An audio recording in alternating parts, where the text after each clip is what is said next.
స్వాతంత్ర దినోత్సవం వేడుకల సందర్భంగా డిప్యూటీ సీఎం శ్రీ పవన్ కళ్యాణ్ కాకినాడలో నిర్వహించిన కార్యక్రమంలో పాల్గొన్నారు. స్థానిక పోలీస్ పరేడ్ గ్రౌండ్లో జాతీయ జెండా ఎగరవేశారు.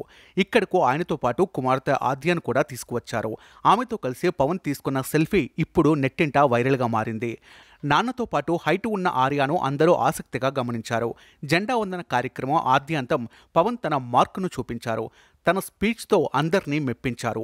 ఆద్యాతో డిప్యూటీ సీఎం సెల్ఫీ తీసుకుంటున్న ఫోటోను షేర్ చేస్తూ రేణు దేశాయ్ ఇన్స్టాగ్రామ్లో ఆసక్తికర పోస్ట్ పెట్టారు. ఇప్పుడది వైరల్గా మారింది. నాన్నతో స్వాతంత్ర దినోత్సవం వేడుకలకు నేను వెళ్ళనా అని ఆద్య నన్ను అడిగినప్పుడు నేను చాలా హ్యాపీగా ఫీల్ అయ్యాను.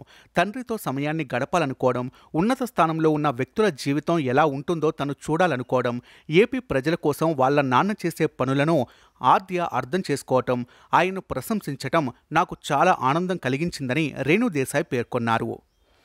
ఇప్పుడు ఎక్కడ చూసినా అన్ని మాధ్యమాలలో ఈ సెల్ఫీ ఫోటో చక్కర్లు కొడుతుంది.